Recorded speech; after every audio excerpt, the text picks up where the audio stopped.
Hello and welcome to the Amateur Skeptics Podcast, show number 33. With me tonight, Ian. Agreed. And, of course, Mac. We proud. And we're happy to welcome back Eric. Rumors that I was in Afghanistan cannot be confirmed tonight. Excellent. How are you gentlemen doing? I use that term loosely. Okay. Term? Gentlemen. Oh, okay. Oh, I thought you were saying doing. I was going to say, how do you use doing loosely? With quotation fingers? Yes. And if there was video, people could see me making them. I really want to know how Ian and Mac are doing. Anyways. All right. Hey, well, thank you. Good. And we had a big weekend this week, but first, of course, we're going to keep it. We're going to keep announcing this. Maybe even after it happens, we'll continue to announce it. But Skeptic Camp comes up next Saturday, the 7th. So it's a lot of fun to come down there, and of course, speaking years are the speaker log is completely full, so we're full up for the day. Of course, Rocky Mountain Paranormal, they'll be doing their Punk the Paranormal. They punked a paranormal group, and they'll be talking about that. You read on Facebook saying they had so much stuff that they want to present. It would take an hour to Yeah, get it all. So and Ian, you're popping into the microphone. Sorry. All right. Is that better? No. I just can't see you. I know. You know, if you're going to pop in, you have to lock, too. So right. We need to see you doing some hip-hop. Okay, Well, you so... have to say once he pops, you can't. Yes. All right, we're going to we are going to fix Ian's sound quality. I promise. It's in the works. The equipment is coming. So the Rocky Mountain Paranormal's got a bunch of stuff. I will be talking about the mechanics of astrology. So it should be a good day, a lot of fun. The nice thing, we're all in one room. So if you come, you're not going to have to switch rooms or worry about, going to see something, during while something else you want to see is being presented. So we're all in one room. And it's all free. Yes. And with any luck, Center for Inquiry will be providing some snacks and stuff like that. It is coming. So that's going. We had the Independent Investigations Group of Colorado met this weekend, and we had a pretty good time. And Dr. Levy came and talked to us about why people believe, and I actually found this quite interesting. Ian, what did you think of the presentation? You could tell he had done it before. But that's okay. I agree. Okay. I think I would like to have thought out, but good information, thoughts, evolution, and how where the need for certain things come from. Right. Well, I thought his ultimate point was good, that Yes. a lot of the reasons that people believe in these pseudosciences and everything is because it makes them feel good in some way. And by having it disconnect, people who believe tend to be happier. That's what the statistics show. So then Right. you've got the people that are kind of not the norm, the 10% of us or so, who are the people who have this disconnect and are really looking at things very rationally, and we're kind of the protectors. So we're never going to stamp out these pseudosciences, but hopefully we can keep them from progressing too far and becoming dangerous. Yeah. Well, and to try and help protect people from making mistakes. Right. So I don't know. Actually, do we want to keep the pseudosciences from being dangerous? I mean, Darwin saves. We should be making the pseudosciences more dangerous. Anyway, but the most interesting thing, though, there was a gentleman there who was not a skeptic. Wizard. The wizard. And so he was interesting. It was. He came out to eat with us afterwards, and I couldn't shake the guy. I kind of had to keep. I had to move around, to get away from him, and so by doing that, though, I would dump him on somebody else, and then I'd feel bad, and I'd go back in, and so I kept moving back, so that he was. And we talked to him. We tried to explain stuff to him, and it was one of the most amazing things that nothing penetrates. And the guy is not stupid. He is you couldn't sit down with him and call him stupid. But rationality did not penetrate with this quite gentleman. all there is a different. Well, he might. I don't know. I'm not in a position to make a diagnosis by any means, but certainly you went in circles with him, and nothing penetrated. You tried to explain something to him. He never got the pieces that you were trying to say, because he can. I mean, it was just circular speaking with the gentleman, and it was interesting. So he's right there. And he's. he'd throw stuff at you. Well, how do you explain that? And so we, kind of go through it with him, and he did the Gish Gallop with you, as soon as you did, you kind of explain one thing, he's on to the next, and he's on the next, but then he rotates back to the same things again. Yeah, and we were trying to explain to him how the IID challenge works. How you tell him what that can be tested, can be verifiable, can actually have a set thing that this can prove it or the other. Right, he did not get that. Something like, okay, well, how about past lives? Yeah. Well, can't prove past lives. No one do. No one test it. Well, you have to prove reincarnation first, and right. The evidence for that is sorely lacking. It's not there. Reincarnation. Yes. The evaporated milk from dead dolls. Yeah. And we're like, well, I have no supernatural. How about a trance? What? So this guy just kind of wanted to have a power. Yeah, well, he had a lot of powers. He just didn't really have a specific. He does training for other psychics. He trains other people on how to be psychics, And then he's like, he wants to do card reading, tarot card reading, but I can't guarantee 100%. It's reading. Right, anybody, yeah. I think Mark Edwards, and like I say, I told him, we'll call in an expert if that's what you want to do and see what has to be done to make these. And then, of course, he moves on real quick. So, very interesting. But Matt, according to his card, he do all the. Oh, yeah, I've got his card right here. So the wizard. Actually, cold readings to me, that's kind of impressive. I've tried to do cold readings with tarot cards, and I find that only down to a certain temperature. Actually, when my fingers get too cold, the cards go every. See, this one I saw coming. Yeah, I know. This is too predictable, Matt. We could start groaning before you said it. So he does tarot card reading, psychic reading, past life reading, dream analysis, and channeling is what he does. And I asked him, not really anything that's provable, and not anything that's testable, and all. I got to say it, all things that he pretty much could convince himself to do. Well, and he has. He really, he is an anomaly hunter, right? He counts the hits and dismisses the misses. He had a few hits here and there. I talked to this other guy. I was very accurate. But what about all the misses, right? In the right crowd, he's probably impressed. Oh, I imagine. In the crowd of skeptics, yeah. So. All right, so that was fun. So we got an email from Mark Blake from Athens, Greece, and he had some very nice things to say to us. But the most important thing was that he was letting me know that I was not so clever as I may have thought about the whole pet insurance thing. And of course, I got this from I knew about the idea from. We did. We covered it before. Yeah. So but he and actually he just wanted to let us know. He wasn't really. Yeah, he found a website that. What the website that's doing. Oh, I'm sure it's the Eternally Earthbound Pets. Well, and according to the website, it looks like Eternal Earthbound Pets is already covering Colorado. So they weren't at the time though when I was looking at it. Is we're going to have to make Rapture insurance pets actually mandatory car insurances. Yeah, but it was at the time when I was actually looking at it, Colorado was not covered. So that's why I had thought, that might be kind of interesting, but I kind of question the ethics of it. Too long. I know, but I still, on the other hand, they are saying, listen, we are atheists. We do not believe it. We don't think the rapture is going to happen. But since you do, perhaps you should, take some insurance out. And we'll gladly take it. Yeah, exactly. We could actually get into the reptile on this because we're only covering dogs, cats, birds, rabbits, and small cage. Right. So we could do reptiles and stuff like that. So yes. But it was very nice of him to write us, and I think this is our first email from Athens, Greece. So yay, that was great. Hey, Brian, I've got the advertisement. Afraid you're going to leave your serpent behind with the garden. Let us take care of it. Well, they don't cover California. They don't? Well, there you go. You need some extra school money? Yeah. There you go, right there. So I am not that clever. It was somebody else had already, made it up. It was not me. So moving on, I found this website, Countdown to Backpedaling, which is and it's at wecan'tknow.com. And I liked it because it's in response to the We Can Know website. So they have a counter on there to backpedaling to when the world doesn't end on May 21st. But there was a question as to what time zone this is being done in. Does the rapture happen at Greenwich Mean Time? Or maybe it's more of maybe it's at sunset. Maybe they're using the Jewish time system, for the next day. Well, and apparently after the rapture, we've only got 5 months, for the rest of it. In Israel's time. Yeah, right. Is it? Yeah, are they doing it Israeli? So I'm not sure about the time zone here, but it's got to be close enough, right? So when it doesn't happen, this is put on by Ask an Atheist, and I guess they have a radio show which I'll have to check out. So that'll be in there. Oh, okay. And Mike from Gimp Crack. I am sorry, Mike. Anyway, he had some nice things to say about our podcast. And when he met me at Brazo the Gazer, but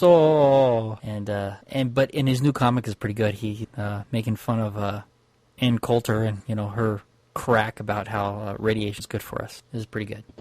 I think that's all of the announcements. Now we can move on to actually, I'm mine that was actually yeah. Oh, I did skip it, didn't I? I'm sorry. Copy. Okay. I just put out my self-published as a collection of my writing, titled "My Delusion of Godhood." It's available on Amazon in both print and Kindle. It has a really great cover by Mac, which I hope is one of the selling points. This cover, but I'm hoping that you'll read it, enjoy it. So I'd love to support their people. All right. Thank you. So there you go. Yeah, the cover is pretty cool. I thought it was pretty. You know what? We need to put the cover in the we need to put the cover in the show notes. Is there a cover with a title on everything? Send me that we can put that into the podcast. Yeah. Yeah, let's do that. We'll get that up on the site at some point. I'd like to add it to these show notes, buddy. Well, we could also set up a section that's for non-podcast art that's sort of related. So. You're going to set it up? Yeah.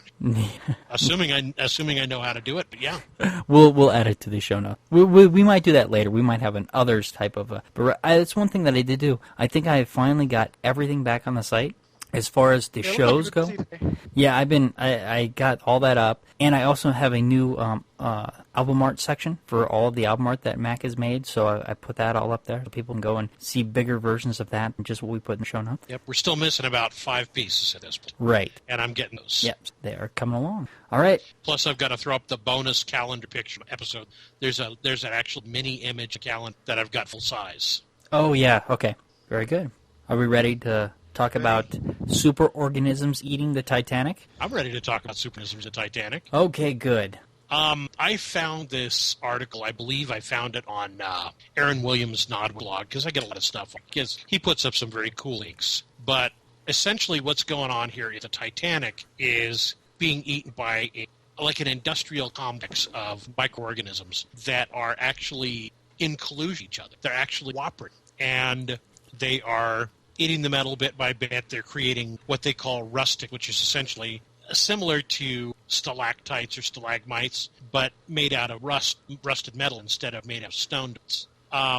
They look like 30 icicles, but they think that they're communicating by scent cues and also possibly electric. So now this was not something new. We knew that there were organisms eating the metal. What is new? What's interesting here is the fact that they're working together to break it down. Okay. And I think that's actually just amazing. Among the bacteria feasting on the Titanic, there was a brand new member of the salt-loving Halomonas genus. So it's actually a new organism that they haven't discovered. Okay, that's one. Well, that's one thing this article brings out. That's true. We don't know all the planet. No. And, but what excites me, though, is that this may actually be a newly evolved organism specifically for this environment. And I don't know. I just think that's kind of cool. Oh, yeah. This article has some really amazing stuff to it. There's no reason to think that isn't the case. I mean, we've seen bacteria evolve to eat citrate, so why not evolve to break down the metals of the Titanic? It does kind of follow with what we've seen in other places. That is pretty cool. Yep. And they're now also, just as part of this article, they're also using high pressure submersibles now to actually be able to get down, not just be able to bots, but they're actually using manned submersibles. Well, yeah, these are the same kind of things that they're going to use in the Mariana Trenches, I believe, because we have manned submersibles that are going to be going down there as well. So that's very cool. And these are capable of going down to 6,000 meters, which is almost, it's over 2,000 meters lower than the Titanic is located. So there you go. See? That'd be awesome. All right, so moving on. This is this is pretty good. Introduction to engrams. Yeah. So tell me about this, Ian. Well, it's yet another one thing. In this case, they have a personality chart that's broken to 9 personality types. Whatever type must be the type. Yet later on, it talks about how back between the type. So what I want you to do, though, is I want you to tell me what an engram is. Yes. And is this engram or enneagram? And if it's an enneagram, what does it have to do with the singer? You're trying I too was hard trying- tonight, Mac. You were trying way Yes, too I am. hard. Well, actually, readings I found is actually it came complicated than a horoscope. No, it didn't. Really? I completely disagree, but continue. Maybe I Well, haven't yeah, studied but Brian, horoscopes. you've done horoscopes, so Well, yeah, but it's an interesting point, Ian, and maybe I'll address that later. But first, tell me what an engram is, because I didn't get it from reading this. This was very technical, but and maybe it's on the site, and I didn't dig enough, and I was Yeah, hoping that's that you what- did, because Star of I don't. David open in the bottom. What's that? It's like a Star of David that's open in the bottom. Yeah, I see that. Well, Yes. that's the chart. Chart is basically like that, and the enneagram is a purely this chart, this setup, and it is utilizing your personality type to figure things out. Very similar to how the horoscopes were. Where, okay, this is my personality type, so by going off of that, I know how I'm to react to the other personality type. Okay, it's the same kind of thing, but the thing I know with astrology and doing a horoscope is I know my starting point. I know why people are Aries. I know why people are Taurus. I know why their moon is in the third house in Gemini. Okay, I understand how they got there. What I don't understand here is how do I pick an engram? Is it by date, or do I just go through and feel it out and decide, oh, this is me today, or is it numerology?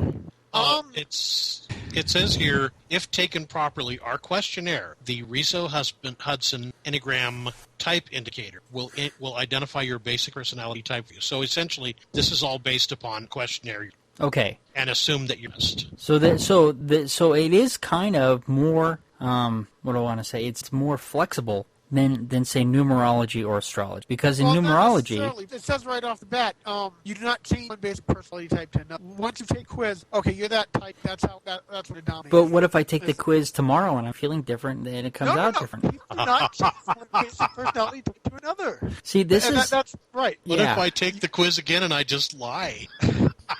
You just hit the same problem. Anything like you change day to day. You know, It's you very look at- subjective. Yeah, you look at all the personality types. You hit sooner or later at some point, depending on what's going on with your life. And I've always found this stuff interesting. Okay, the test I am a challenge. Okay, so for the whole rest of my life, I'm self-confident, I'm decisive, I'm willful, and I'm confrontational. Even on days where I feel crappy or like hiding because things are the way I want them to. You know, there are days when the most self-confident person did not be self-confident. Say, hey, you know what? I'm hiding out in my house. I don't deal with people. I don't want to confront it just because they. all right. So to me, going through this, to me, it felt much more. It felt much looser than astrology or numerology because of the way that they identify the engram. See, with numerology, you put down your birth date, right, and then you add up the numbers, and you get your master number, and this is the number that you are. Like if I do mine, I'm an 8, so 8 is my master number. But with this, you're answering a personality test essentially, right? And what we know about personality tests is that their accuracy is extremely variable anyway, right? Hey, Brian, I did just answer the question, though, as to why you take the test. Okay. You got to drop a Hamilton this one. It's $10 This test is $10. Oh, So I'm only taking it once if I take it at all. Okay. I'm just going to take the IJ. Or I might just, Yeah. I may just spend that test, I may just spend the money for the test on 2 trips to the Archers instead. Well, can I do a practice test first? And Yeah, they have a sample test. all right, and can I study for this test? No, see, I've been. Here's the first question. You have choice of romantic, imaginative, or pragmatic, down to which I've been both. Okay. I have tended to take confrontation. That's second, which I've done. I've been diplomatic, charming, big, ambitious. Certainly. Not diplomatic, Or- no. No, not the Direct, formal, and idealistic. There you go. Number 4, I have tended to be frustrated, or spontaneous, fun. It's like every single one of those, I can't pick one. I'd have both so far. And then, I'm betting all of them. Okay, which one more like me today? Oh, yeah. So, yeah. So Yeah. here's the thing. Okay, so if you look at typical astrology, where people are just looking at the sun sign, this is more complex. But you got to remember, with astrology, it builds up in layers. The first thing you do is you have this chart that has 12 houses, and then you figure out the date of your birth, the time of your birth, and the latitude and longitude of your birth, and all of those things go into setting up the chart and identifying which aspects rule which house, where each planet is going to be in the chart. And then each planet is ruled. Each planet has aspects, and then it's ruled by a different sign. And so that energy, it's basically you look at it as the planet energy going through a lens, right? And so those come into play. And then you have all the different connections, much like what they're talking here, where the different planets will square and trine. And so it gets very complicated. There's like 7 layers. And then once you figure that chart out, there's, that's your natal chart. And then you have a transit chart and a progressive chart. So astrology is very complicated. I would say probably even a little more complicated than this. Okay.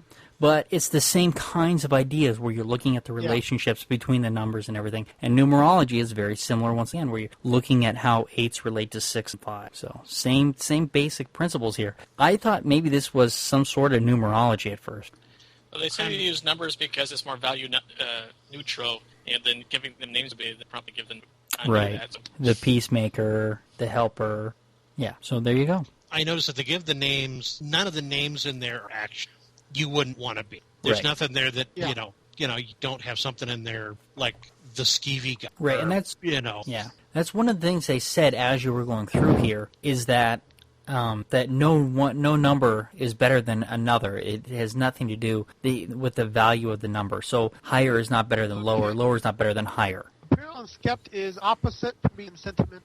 Apparently it is. Okay. Hey, Ian, did you take the test, or did you take the sample test? Now. Okay. All I right. am too. So we're going to find out what we are Enneagram types here. I think I'd get 5. You'd be a 5? Eric 5 is alive. The investigator? Okay. All right. I'm probably an 8. Okay. Well, we're going to find out. Ian and I both will find out. Okay, good. Let's see. This makes for great radio. All right, score test. All right. All right. Okay, scoring. All right. I am. What the hell am I? Okay, I got 5 in type, 1 in type 2, 3 in type, 4 for type, 4 for type 5, 5 for type, 2 for type. Ugh. So I have no idea what the hell I am. Okay, Ian. I've got different types in there also, and I'm sitting here going, so they've just complicated this with yet another level. Yep. And I'm thinking I'm actually going to try and look for a different test online, something like Witch Doctor or Witch Transformer. Okay. See, this is only indicative of what you might be. You're using the $10 to get a definitive answer. Yep. Yes. Okay. I'm a 3.1415 now. Okay. All right, guys. Wow, so this has been entertaining. Do we have anything more to say about your engram? No. I'm. In the end, I still have no idea what the hell I am. Neither do we. I think we are performing post-mortem large veterinary at this point. All right. What number do we think Dr. Oz is? Yes. Is there which one is douchebag? Okay, so I've caught the Dr. Oz show very few times. I've never. Okay. Well, did you watch this with Steve Novella? No, I read the article and I actually watched the video. It's an article. Okay, that's fine. I did both. So, actually, if you want a more detailed analysis of this, the place you need to go is check out the Skeptics Guide to the Universe podcast, Steve Novella's podcast. But my parents really like this Dr. Oz guy. Of course, they like Philip one. Yeah. But they like Dr. Oz, and I don't know, a couple times I caught him, he seemed like he was actually relatively down to earth, but no. Not according to what I'm seeing here, at least. Okay, so this has been one of the complaints about Dr. Oz that Steve Novella's had, that he's never really planted his flag anywhere. He always kind of lets the guests talk. But this time, he made a clear, like Steve Novella said, he clearly planted his flag in Wooville.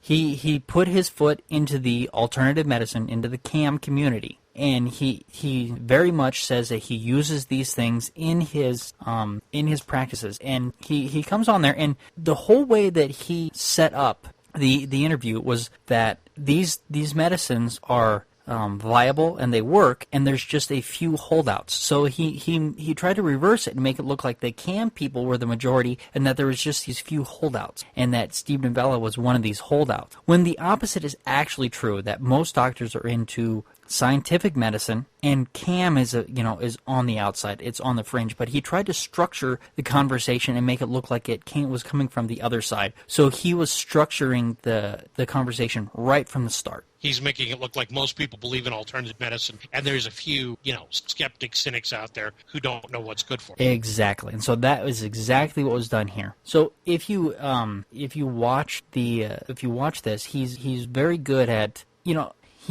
the way he phrases questions and stuff like that. He really was putting Steve trying to get him on the defensive, I think is what was going on here. And Steve, his plan was just to stay calm and be rational. And I think he did that quite well. But overall, you couldn't call this a win for science-based medicine because of the way that the conversation was framed right from the start. The only time that Steve really is able to get the upper hand is when we're talking about acupuncture.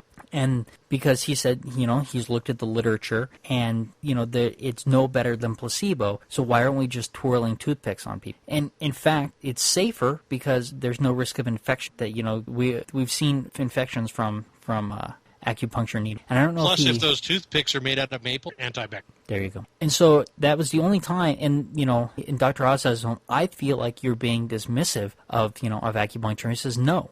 I'm telling you, I have read the literature. He says, if it worked, it would be fine, but it doesn't. I've gone through the literature, and there's no scientific evidence to show that it worked. To which Dr. Oz's response was, well, science just doesn't know how to test acupuncture.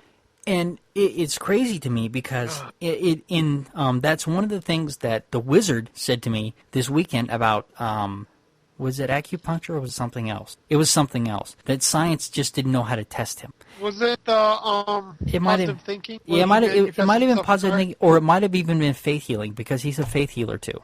And I have the same response to him, and actually it comes up in one of my other articles as well. The idea that we can't test these things for positive effects is absolutely fallacious. It is special pleading and it is bullshit. If there is positive effects from acupuncture, we can test for those. We may not know the mechanism by which it works. Maybe we can't figure that out. But if it has a positive effect, we can test for that. And we can know if these things work. And we know that there is no positive outcome from them. But this idea that science just doesn't know how to test it is absolutely fallacious because we do know how to test the results. We know that when we give somebody penicillin, that there is a positive reaction and it clears up strep or whatever the infection. We can see the positive effects. We know how to test it. Do we know exactly how it does it? Maybe, maybe not. But no, we do know how penicillin works. That's not my point. You're missing my point. Okay. My point is that is it important that it is nice to know how it works. And you're right, we do know how penicillin works. It's been around long enough. It's been studied. But my point is that before we knew how it worked, we knew that it worked, and we could see positive effects from it.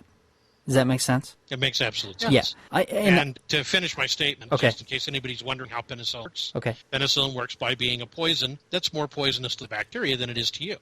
Right. That's all it is, pure and simple. Antibiotic means that it kills the thing. Right. I was just looking for something, that right. was simple. Yeah. So overall, I it's good that he went and did it, but we can't really. I mean, we skeptics watching this, we see this and we see something completely different than a believer sees, I think, when they watch these. Yeah. Right? If somebody believes in it, he's just a naysayer. They're going to disregard the fact that he says, look, I have looked at the evidence. It has been tested. They're going to hear Dr. Oz saying science doesn't know how to test it. And that's going to be the takeaway from this stuff. And it's absolutely irritating. Well, let's not forget that the same woman who birthed Dr. Oz, Dr. Phil, and frankly, she's a big woo herself. Yeah, well, she's one of all the woos down in Wooville. Right. So Dr. Novella has has told Dr. Oz through his producer and publicly on his blog that he is, Dr. Oz is welcome on the Skeptics Guide to the Universe to continue this conversation in an unedited format. Ah. Okay, so one of the things that and Steve Novella said that it was pretty good, that they didn't over-edit it. But one thing that you notice is that they took one head nod and they continued to replay it as Dr. Oz was speaking. They would go back to the one head nod.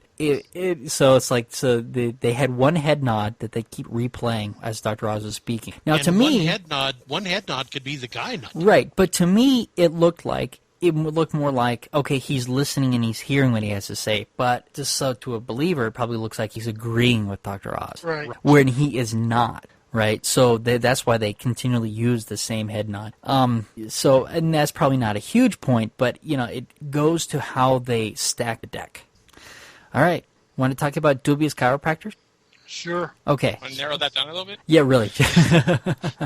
These specific chiropractors were claiming to be endocrinologists, which I have to admit I have not looked that up. I kept meaning to, but I think it's a thyroid specialist. Is that correct? An endocrinologist is any body enzyme, any of the glands-induced enzymes. Okay. So an endocrinologist would be who you would see for thyroid issues. It would be would see for diabetes. It would be anybody you see for any type of health. And the chiropractor did not directly claim to be it. They just put it in the name of the company. Right. And they make a claim that they're talking about functional endocrinology. So what these people were doing is they're setting themselves up as this front, and they have this program that they want to sell to other doctors. But when you go and look at their site, they had endocrinology on there, but none of them were actual endocrinology. And so they had a woman that went into them, and she had a lump on her neck, and the guy tells her that it's probably nothing, and we'll just get you onto a healthy diet. And so she finally gets a specialist, and they,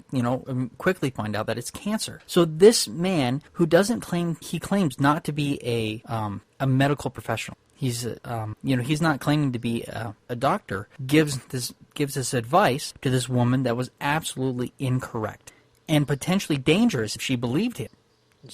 Yeah. So that's how. And so she called Channel 7, and that's how they started to look into this. So it's an interesting video that you can go and watch. And that's the danger of woo. If you leave that over the common sense, you're going to put yourself in more harm. See, but I don't think this is a danger in woo so much as this is. Well, it's the same type of thing. So you look for an easy answer to begin with. Someone said, "Oh, well." Well, no, that's not what this woman was looking for. She was looking for. She looked for a specialist. Okay. That's not what happened here. Thought was but what they told her was basically, "Woo. Oh, well, if you take a diet, you find serious." What they were peddling and what she was looking for were two very different things here. Right. Okay, you're right there. She wasn't looking, but she basically found the. Well, she did, but she luckily had a doctor who was trying to get her into a specialist, and she luckily did. Otherwise, they found out that it was cancer. Right. You need something more than your diet to fix it. Right. But someone that just wants to sell something, the diet. That's all you need. Sure, right. Better diet, you're fine. Right. But the way that they're peddling this to other doctors is the ad is get more sick people, not help more sick people. Get more sick people into your practice. Wow. I mean, these people are, deceptive, and just the way that they're going about things is just wrong. Medical professionals. Well, they're also telling them that some of their medicines that are being prescribed cause other disorders. Right. They were told a thyroid medicine promotes diabetes. Yes. They were told that they also can develop multiple sclerosis. It's amazing. Right. I tested some of that, and Sarah's been on thyroid for a while, and in her case, it promoted pregnancy. Every single time they ever got her thyroid balanced, we had a kid. All right, but it didn't cause growth. Right, but it doesn't cause it doesn't cause diabetes, and it doesn't cause multiple sclerosis. And they talked to another doctor, and he says, "Listen, we don't know the cause of multiple sclerosis." And they asked him, "Where did you come up with this today?" He says, "Well, from reading the literature." And then they asked him specifically, "Well, what literature?" And he said he'd send it to him, and he never did. So there's a lot of dishonesty going here. But here's the bigger point here, the takeaway I have from this. When you go to see a doctor, how do you know that they have a medical license? How do you know that they are licensed to practice medicine?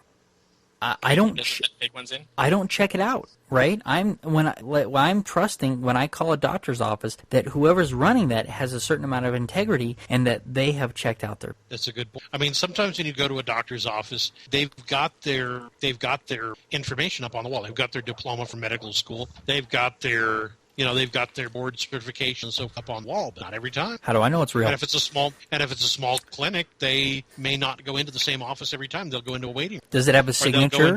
Does it have a raised seal? What? Does it have a signature and a raised seal? That's a good question. I don't know. And who raised this? Exactly. Who raised that seal? So I don't know. It comes down to the patient ultimately responsible, whether it's fair or not, to be sure that they're actually seeing a medical professional that they believe that they're seeing. Is this person actually a specialist in what they're saying? It's a lot of extra work for somebody who's going into, for a sniffle. That is a sobering question. Yeah. So that was kind of my takeaway from this was, wow, how do I know that my doctor is actually a doctor? I guess I don't. I'm putting trust into a facility but not necessarily into a person. And You that know he's a real doctor if he prescribes homeopathy as a credible health treatment. Yes, you do know, right? So this next article, thank you, Eric, is a response to an article that I read last week in asking doctors to stop prescribing homeopathic remedies and sending people to homeopath. And this is once again coming out of New Zealand. And so these people are talking, so they talk about how it is a credible thing. And so they talk about how homeopathy has been widely accepted in the United Kingdom since the 19th century. Wow, right? The 19th century. Uh-huh. Well, it's about 200 years old. Appeal to antiquity. Exactly, appeal to antiquity.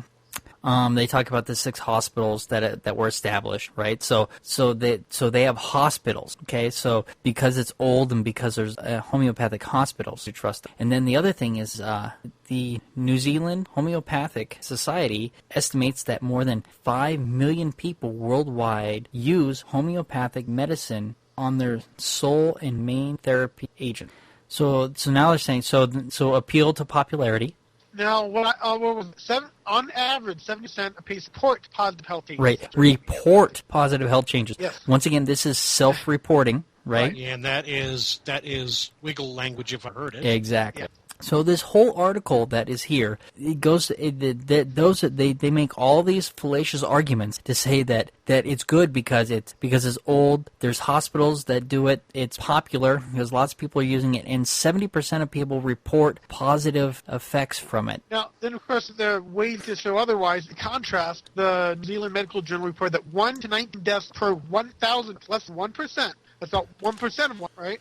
10%. Anyways, less than 1% of people admitted to the hospital occurred due to hospital mistreatment. So less than 1% of deaths occur from hospital. I'm not sure how you compare that to the homeopathy, because the homeopathy thing it said nothing about severe stuff at PB hospital. Right. So that's one of those comparisons. Like, well, we're going to be talking about walking on the beach, and then compare it to what happens to hiking the mountain. Right. Like, no, yeah. Now, in this article, they say that scientists had trouble testing homeopathic medicine because it's really supposed to be individualized.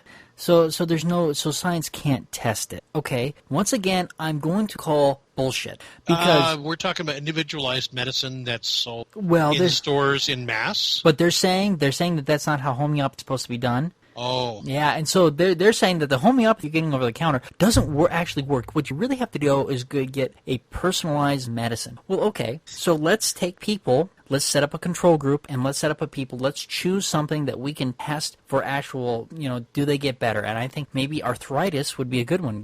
Do people get better with arthritis? Or choose something that, that people, choose something that you can measure, right? What do you put in a homeopathic medicine? Well, but if it's individualized, I don't, by doing individualized, it charges you a whole lot more. Well, that's true too. But Yes. my point is that okay, we can set up a test group and we can say okay, let's get 100 people. Or bigger if you can, right? The bigger the better. Who all have this one same thing. We'll split them up. We'll give, and once again we'll do, we'll give some people placebo and some people, the actual medicine, and but they'll get their personal medicine. So we'll have the doctor make a prescription for every single person that they see. Right, and then, but behind the scenes, whether they get the personalized one or the placebo will be randomized somehow. Well, what you do is you run medicine, that seems fair. homeopathic medicine, and a placebo, and you see whether or not the homeopathic medicine does better than the. Okay, but my point in going through this, and perhaps my protocol is not perfect. I'm not saying that it is, but a protocol can be built to test this. Yeah. So once again, bullshit. What I would do in that protocol that you're describing is I would actually put placebo in with the medical group and with the homeopathic. Yeah, group. you'd want to do. Yeah, so each group can get a placebo. Well, you probably don't tell them what they're getting. You say, okay, you're going to get one of these 3. You're either going to get a homeopathic one, a real medicine, or a placebo effect. Yeah. You won't know which one. You will tell us if you feel you're getting better. Okay. So anyway, we can hammer out a protocol, whatever. The point is that if us laymen can sit down and kind of develop a protocol, I bet some scientists and some medical doctors and some homeopaths can sit down and do an even better protocol to test individualized personal care with homeopathy. and they probably have, but they're tests that this guy doesn't want to acknowledge. Well, and that happens a lot, right? They do a lot of cherry picking in the literature, and they look for stuff that tests that were, when we look at these ones that they claim are good, usually the methodologies are horrible, and you really can't get anything from them. So, all right. Well, we're going to deal with homeopathy. Oh, yeah. More homeopathy. More homeopathy. Yeah, Brower Natural Medicine. For children. So, this was for me by my father, Howard. The initial thing is called This Is Low. Written by P. Myers. Yes, who P.C. Myers is he's awesome. If you're not reading the Pharyngula blog, you're doing yourself a disfavor. He's a biologist. I mean, he goes off on a lot of the nonsense that's out there. So he's excellent. So what he found was this medicine by Brower for colic. It's a homeopathic colic medicine. And his main thing he's going off on is, wait a moment, these kids could have real problems, and you're putting the cute little baby on there, happy little baby, and you're selling a homeopathic medicine that does nothing to people who's on their kids. Right. And he's talking about how messed up that is. It's like, no, of all the levels to be trying to sell medicine to kids where it's not going to solve the problem, it's not going to make them better, but the parents who are into the homeopathic lifestyles are going to love it. And it's just sad that the market has gone to. Yeah. So I'm looking at the ingredients, and it's pretty interesting because they mix 3 different types of dilution. Or maybe it's 2. They mix the X and C dilution. And, of course, the X solutions are 1 to 9, and the C dilutions are 1 to 99. So there's a mix of different homeopathic preparations that go into that. Sorry, go ahead. Okay, well, so then the next article, there's nothing in Brower Natural Medicine for Children. It goes into more detail about, what's in them, what they do, and how, messed up it is. And that's where Brian got the measurement. Right, yeah, they're on here. They're down a little lower. The first ones are all C dilutions, but there's some stuff with X solutions. But some of these are pretty light. I mean, a 3X solution, there could potentially be, something left in there with 3X dilution. They're not fully homeopathic as far as I'm concerned. The colic one has a 30C. Right, now 30C is awesome because you could... That's 3,000? Right. No, it's 100 to the power 30. Wow. Right. That is infinitesimal. Right. To find one molecule of the original ingredient, it would be more water than surrounds our planet to find one molecule left in there. And you have better odds of winning the lottery 5 times in a row than finding a molecule of the original substance. So, basically the idea is how messed up it's getting that companies are advertising remedies for children to the homeopathic lifestyle. Instead of, once more making parents go for the woo instead of the effective stuff that might actually help the kid. The problem is that you cannot convince people that these things don't work. It doesn't matter what science we throw at them. And as skeptics, I think we forget this. We forget that it's not the science that's going to win the day. It's just not going to do it. No, and that was one thing we talked about at the IIG. That was what he got into totality that people get hooked into. 90% of the people are going to whatever. They're not going to really think too much because it's a evolutionary social skill in order to work with the herd and to basically function. Right. While you have the 10% that can think beyond that that we are. We're the mutants, by the way. We are the mutants. Yes, we're the mutants. Yes, we're the ones. What's that? Can I be Wolverine? Sure, absolutely. Only if you get your proper radiation, though, buddy. Sorry, continue. Yeah, that's one of the things that we have a disconnect between our emotions and rationality, where more people have a more stronger connection between their emotions and and their rationality, and they feel good about believing these things, because they feel like they're helping their kid and it's less harmful than giving them other drugs, and they don't really check to see whether they work or not. And even when you tell them that they don't, it doesn't penetrate. Justification. Yeah. So tell me quickly about Ricky Gervais and why I'm a good Christian. Okay, well, this one basically is satire.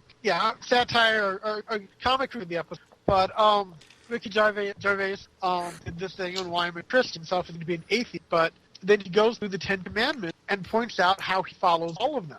And the one I've a couple more interesting ones to look at was the one about taking the Lord's name in vain. I think that's my favorite one because he talks about what it means actually the Lord's name in vain. He's saying it's not cursing; it's taking the name in vanity. Right, that's true. Yes, it's taking it in vanity, not in vain. And so his example is, when your enemy is hurt, or you're saying that's God's wrath, or when you win an award saying thank God.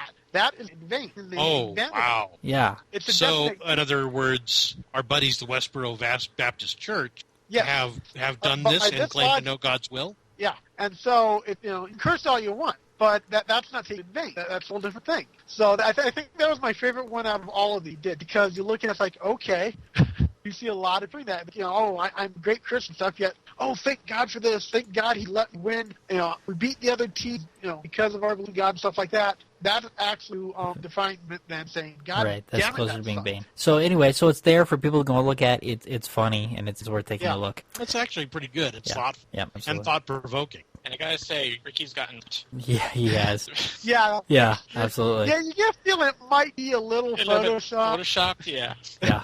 All right, so we're going to move on. We're going to, once again, try to talk about bullying. Yes, the long-awaited information on bullying. Right, we were supposed to do it 2 podcasts ago, but we didn't have time. Well, we lost it, yeah. So anyway, originally it was 2 podcasts ago, like Ian said, and we cut it at that point to get more information and because we're running long. And then it was supposed to be last podcast, and part of the recording dropped. Right. So it was mentioned in the recording, and it never actually happened. Right. So anyway, we're going to go ahead here and at first when you put the subject in, I'm like, how does this really apply? And then I watched all these videos and everything. I'm like, well, whether it applied or not to what we do, it's such an important topic that it should really be talked about. And then again, once again, it does really apply to the kinds of things that we talk about anyway. So, Mac, why don't you go ahead and tell me a little bit about Casey Hines. Okay. Haynes? Well, first of all, I know that the bullying topic applies to us. Absolutely, you're right. We've all experienced it, and it's not exactly a subject. It's not exactly dear to any of us.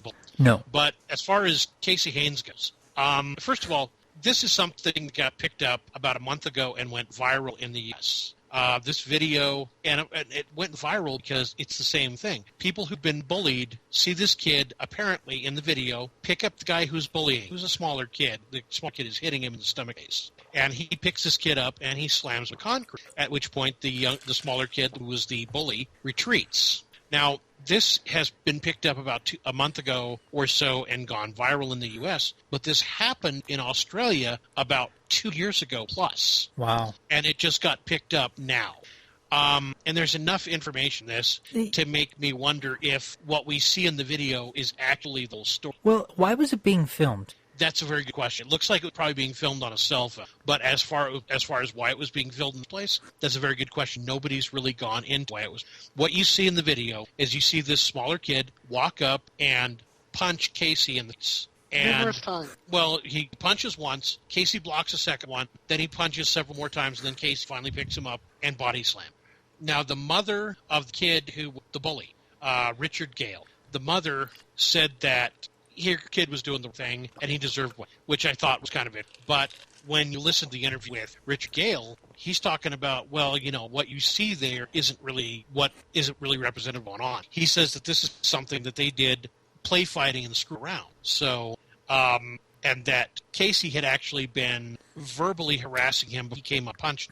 So there's questions. There's questions. Certainly in the film, it looks like Casey is trying to defend himself and really kind of just trying to get away from it. Right. And then it looks like he just snaps, picks the guy up and slams him down. Yeah. And obviously it's going to be an attractive thing to watch, particularly to anybody who is being bullied or has been bullied. It's like, oh, my heart swelled 3 sizes. Right. So, yeah, but I my first question, why is the film? And then how does he get the film to go home and show his dad?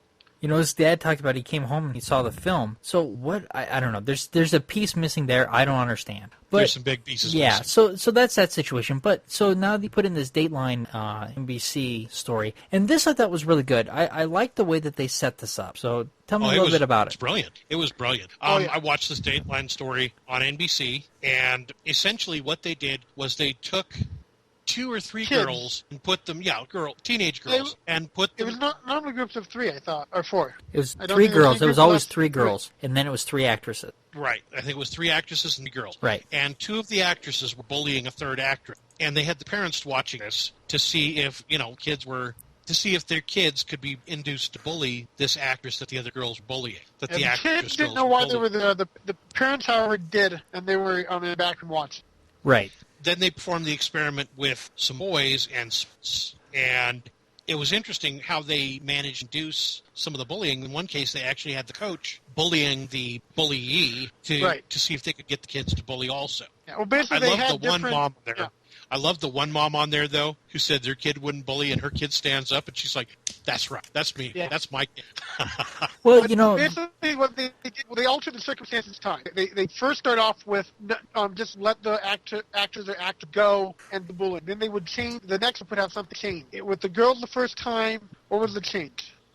I can't remember what the change. They did a change to show the effects. Well, the first time they had an actress who was a relatively no-bodied. I know that they changed over for a girl who was a little heavy. Well, that was the later experiment. What they did, like I said, the first time they would just do a basic bullying, see how the kids react. They'd get a new set of kids in, and they would change one aspect to see how that aspect altered bullying. Oh, the bullies were friendly with.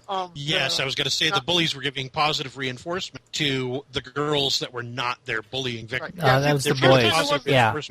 They were saying, you look cool. One-on-one, yeah. Yeah, they did. The first time it wasn't as much one-on-one. The second time, the actors, befriend them, become nice to them and stuff. And what happened was, they were being friended, suddenly more like bully. Because, this girl's cool, I'll follow along with these up. Yeah, but the situations were interesting because they were artificial enough that, the three girls that came in that were not part of it, generally, and you saw this with the boys too, the first thing that happened is that the other kids would get quiet and uncomfortable. And then finally, you'd usually have one that would stand up and say something, and then the other ones would rally around. Right. Well, most times, yeah. Right. There was one instance where it didn't, and that was the instance where they specifically had the adult come in and tell the guy to man up. And in that situation, that made a huge difference because now the coach has set the tone, and it made a huge difference on the way that they looked at this. So they looked at the circumstances and they did different things. So with the bullying and the physical aspects. And usually there was one kid who would stand up and say something, but that was the only group though where the adults set the tone where they didn't say anything. Something else of interest is when the adult came back in the room with girls, she asked him if everything was all right in there, and nobody said anything. Right, and it's the same way with the boys. It was like a code of silence, and then finally one of the girls says, "Well, this happened." And she starts talking about the bullying. But they didn't. The kids only in one situation did they ever stand up and say, "Hey, this is wrong." There was only one girl and she was vocal about it. I mean, she came unglued about the bullying. And when the parent and when the person came back in, said, "Is everything okay?" She says, "No, it's not."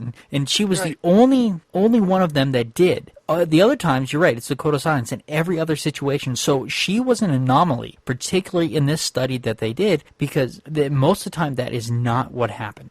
And that's one of the things they said, But they also said that that's actually one of the ways to counter bullying is to speak up about it, to not hide the crowd. If you actually don't like what's going on, you be vocal about it. You need to be out there. You need to say, "Hey, wait a minute, right?" And it'll spread, and it'll actually make the bully not.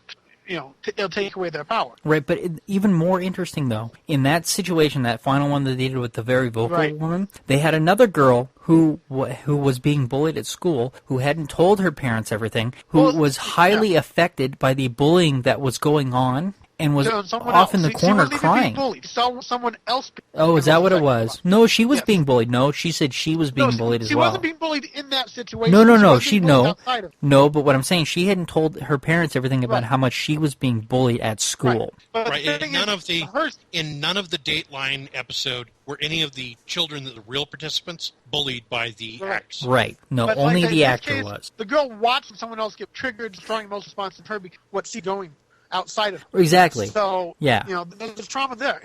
Within not self-gain, but watching someone else do it does have negative reaction experience. Right. And remember, and the other interesting thing that came out of this was another girl who was in the situation, nobody said anything, and everybody was quiet in that situation. And one of the girls afterwards, her parent, her mother, you knew was disappointed. She knew her mother was going to be disappointed. And she came back to talk to them. And what she said was how badly she felt about herself for not saying anything. And after being in that situation, she felt like next time she would do things differently. And she was one of the ones that joined in because they were so nice. Right. Yeah, but it was eye opening, and for the people in the experience, I found it was very difficult for me to watch. The bullying, I relate to some of that. I found it difficult.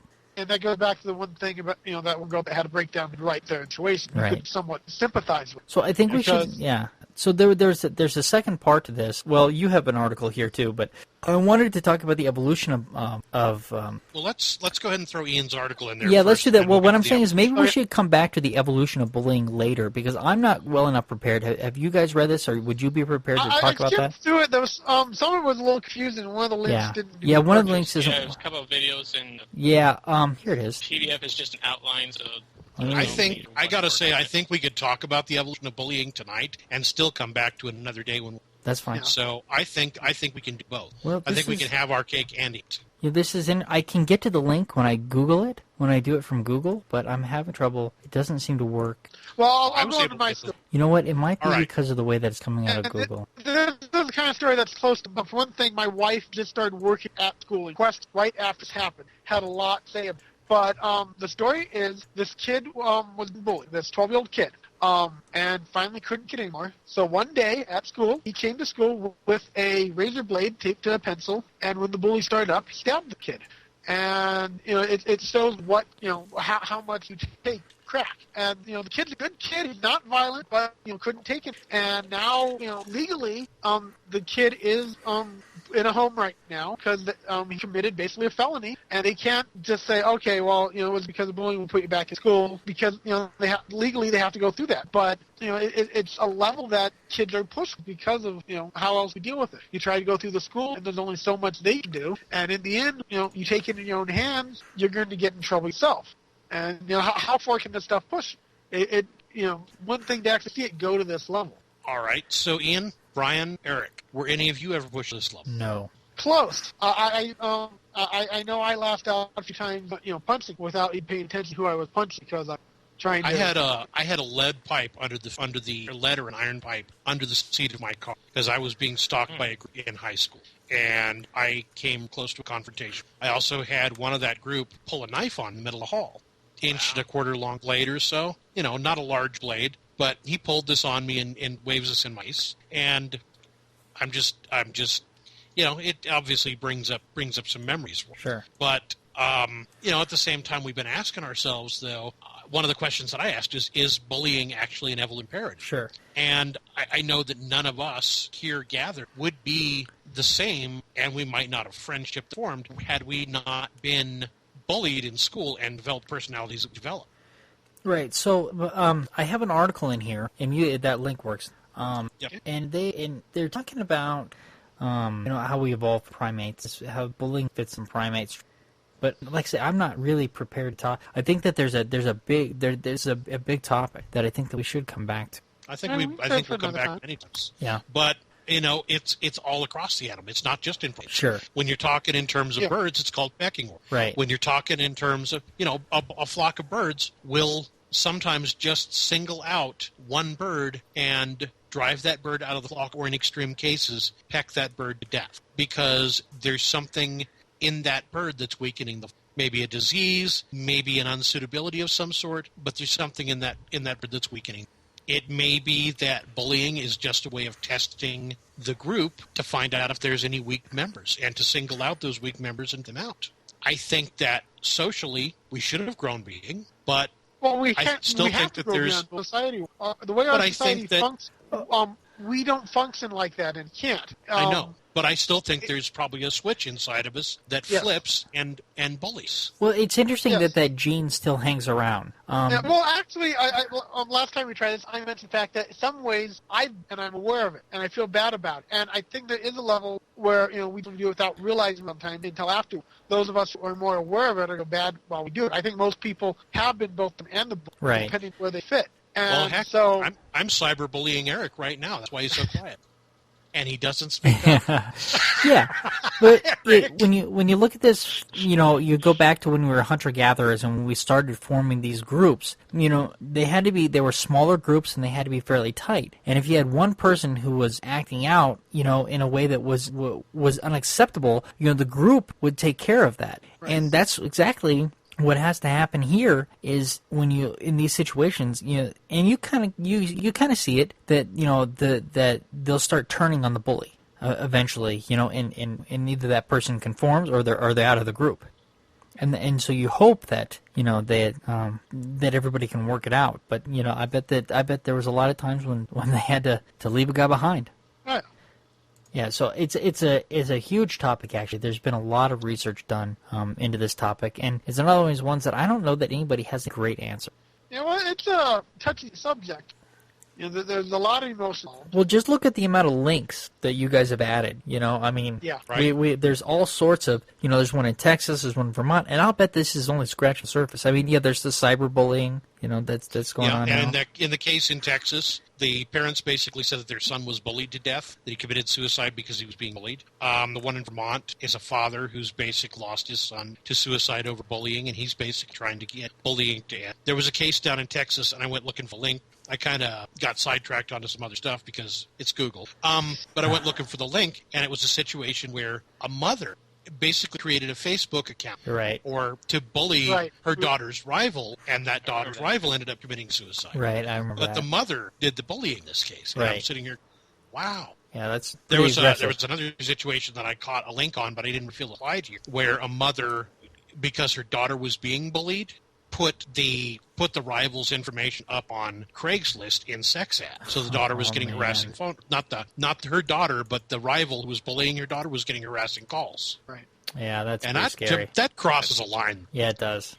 That's not the same as just ordering pizzas for somebody. Yeah. And, one of the articles Brian talked about went into how you're supposed to grow out of it, but adults that have not grown out of it. That's are true. Still, at that grade school mentality. Donald and in Trump. many cases, the ones who haven't grown out of it are the ones who are successful. Yeah.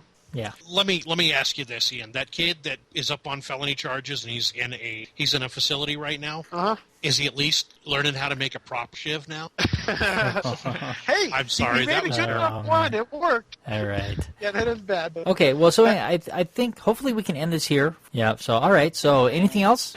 I think we've flogged this dead horse. All right. Say goodnight, Ian.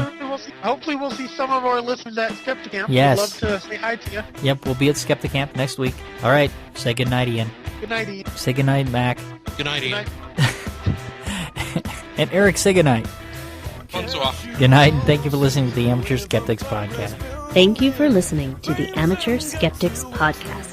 For more information about the Amateur Skeptics, go to amateurskeptics.com. To send us feedback, suggestions, or big flaming insults, feel free to contact us at WTF@amateurskeptics.com. Other contact information can be found on our website. Music for this podcast was provided by OMG. For more information about OMG, go to their website at myspace.com/OMGHQ. The Amateur Skeptics Podcast is released under a Creative Commons, Share Alike, No Derivatives 3.0 license. We'd love to have you share our work with other people. Please do not edit or change the file. Amateur Skeptics website, Facebook, and podcast album art is provided by and copyright Shadow Knight Digital Portraiture. Larger prints or custom pieces are available upon request. Please do not attempt to alter or commercially distribute without written permission.